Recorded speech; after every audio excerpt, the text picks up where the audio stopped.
Hello everyone, welcome to Wonder HD. Today we'll be discussing 10 of the weirdest space facts. So strap on your spacesuits and get ready for launch. Number 10. The drifting moon. Every year the moon drifts an estimated 4 centimeters away from the Earth. This phenomenon, known as the lunar retreat, has been going on since the formation of the moon roughly 4.5 billion years ago. The moon formed from debris that was launched into orbit when a Mars-sized object collided with the Earth. In its infancy, the moon was a bright flaming ball of magma and was 16 times closer to Earth. Geological events, such as the movement of tectonic plates and the melting of glaciers, have affected the speed of the lunar retreat. The moon's recession speeds have fluctuated from as fast as 27.8 centimeters a year to as slow as 0.13 centimeters a year. The moon is predicted to keep drifting away for at least another 15 billion years. The Earth's gravity will eventually rein the moon back inwards, where the satellite will be decimated by the Earth's atmosphere, given, of course, that the moon or Earth are still around. Number 9. Health complications. While in space, astronauts must deal with a unique set of hazards, such as zero gravity, space radiation, and psychiatric strain. Zero gravity alone can begin the onset of bone deterioration, muscular atrophy, and the development of kidney stones. In zero G, astronauts experience puffy faces, which is the result of their bodily fluids rushing to their head. This rush of excess liquids can lead to vision problems. Without the added protection from the Earth's ozone layer, astronauts are exposed to over 10 times the amount of radiation we experience on Earth. Prolonged exposure can lead to degenerative tissue diseases and damage to the central nervous system. Being confined to a small area, such as a spacecraft, can lead to mental and behavioral disorders, including anxiety and depression. If an astronaut suffering from a mental breakdown ventured into the cosmos without proper protection, their body would swell to double its size and they would lose consciousness in about 9 to 12 seconds from a lack of oxygen. If the astronaut held their breath, their lungs would erupt. In 2015, an astronaut named Scott Kelly participated in the ISS year-long mission to study the effects of long-term space travel on the human body. When Kelly returned to Earth, he had grown 2 inches and his DNA was altered. Strict diet and exercise routines are in place to offset the negative effects space travel can have on the human body. Initiatives, such as the NASA Human Research Program, are in place to remedy and prevent these effects, especially on future astronauts on their way to Mars. Number 8. Time moves differently. Time dilation can occur as a result of relative motion or gravitational influence. Someone's time on Earth would move slower than someone's time in space because of the difference in gravity. This is known as gravitational time dilation, which states that time moves slower when in a higher gravitational potential. The closer you are to a large body, such as Earth, the slower time moves. However, someone in space moving at the speed of light, their time would be moving much slower than someone stationed on Earth. A thought experiment known as the twins paradox explains that an astronaut traveling at light speed would return home to find that his twin brother, who was stationed on Earth, has aged considerably more. This is called velocity time dilation. Astronauts on board the International Space Station are affected by both forms of time dilation.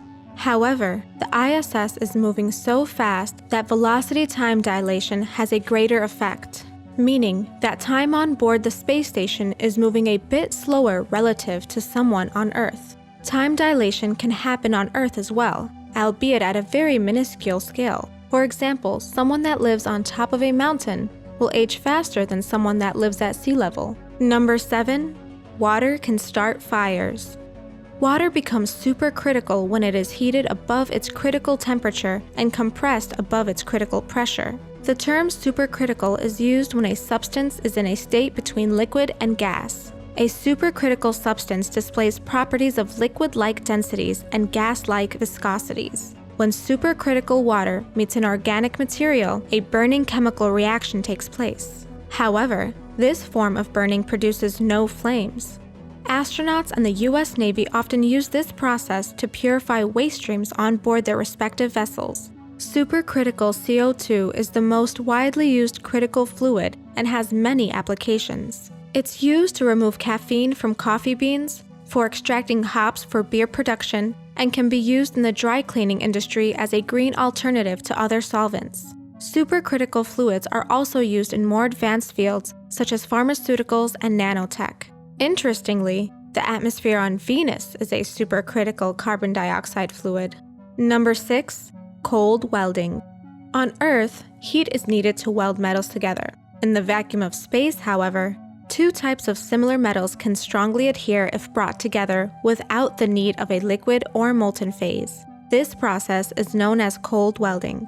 It is rare for cold welding to occur on Earth because the atmosphere forms oxide layers around the metal. Other circumstances, such as the transfer of grease when handling the metal, will form a thin barrier, preventing a cold weld. Additionally, irregularities and bumps on the surface of metals can also prevent a cold weld from happening. Metals taken from Earth into the vacuum of space retain their protective layers and must be deliberately cleaned for cold welding to occur. Materials cold weld at different pressures. Hardened metals require higher pressures, while soft metals require less force, making them an ideal candidate for cold welding. Engineers must take this phenomenon into consideration when designing equipment meant for space. Some precautions they take include the use of different materials and coating metals to prevent adhesion. The spacecraft Galileo, launched in 1989 by NASA, had complications with its high-gain antenna. Cold welding has since been speculated as the main culprit.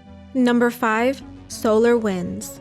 The Earth resides in the Sun's atmosphere, better known as the heliosphere. Being in the heliosphere means the planet is subject to space weather such as solar winds. Solar winds are streams of charged particles, or plasma, from the Sun's outer layer. When enough energy is exchanged between solar wind and the Earth's atmosphere, a geomagnetic storm can occur. Most storms go unnoticed and can provide beautiful displays of light, such as the auroras. Unfortunately, these disturbances in the magnetosphere can also lead to electrical overloads in our power grids, which can cause brownouts or blackouts. The Carrington event was a powerful geomagnetic storm that hit Earth in September 1859. It caused sparks to emit from electrical equipment, melted wires, and even started fires. Today's society is extremely reliant on electronics. If a storm of similar magnitude hit our planet today, it would cause catastrophic damage. Electrical and communication systems on Earth would be down for days, or even years.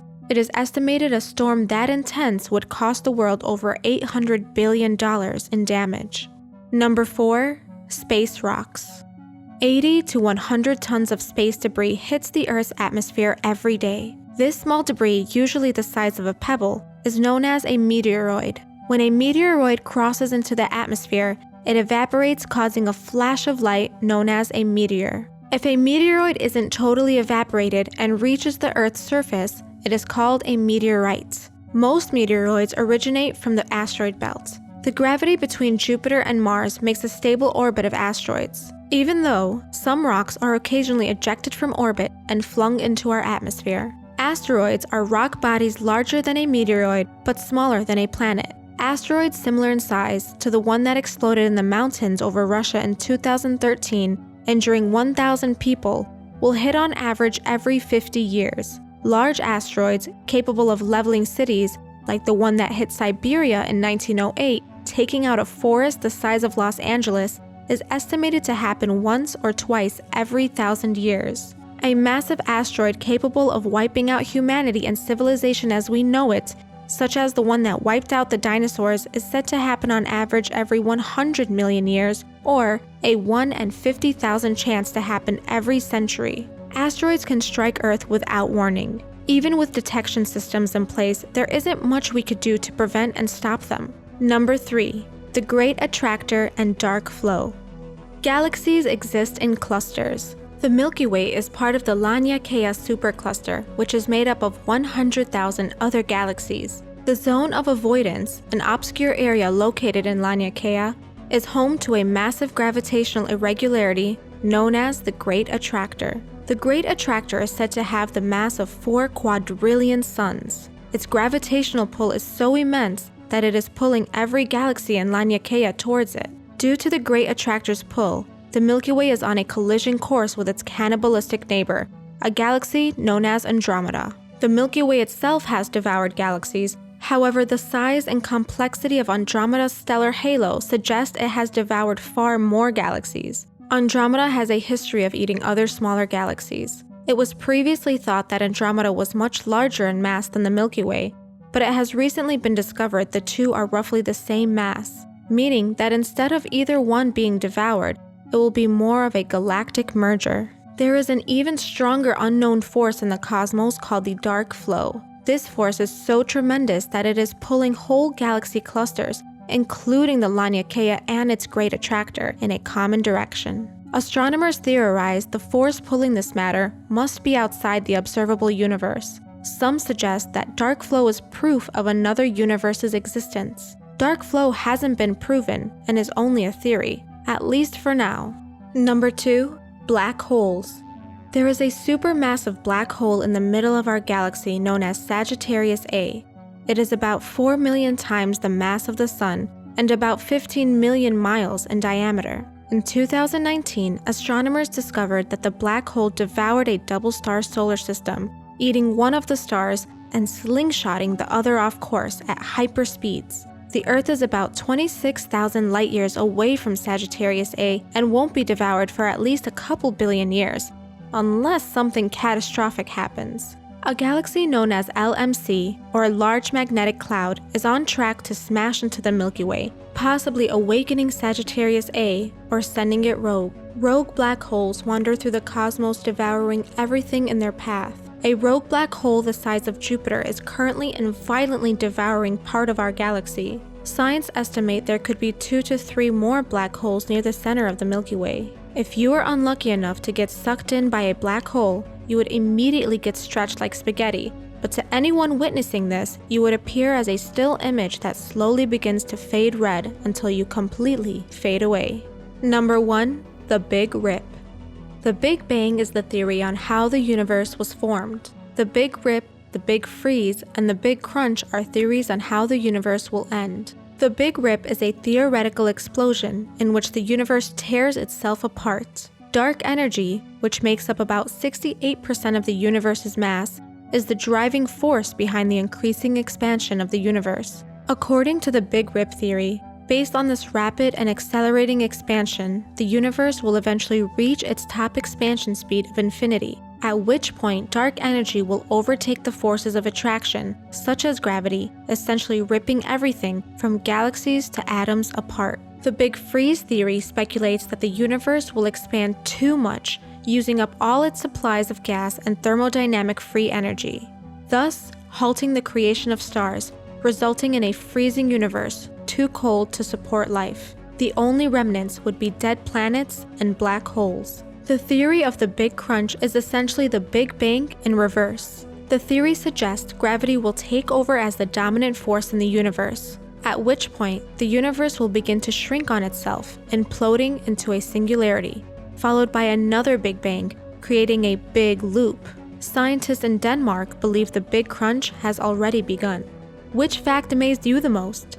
Leave your pick in the comment section. Thank you for watching, and don't forget to like, subscribe, and hit that bell notification so you don't miss any of our wonderful videos. Stay curious!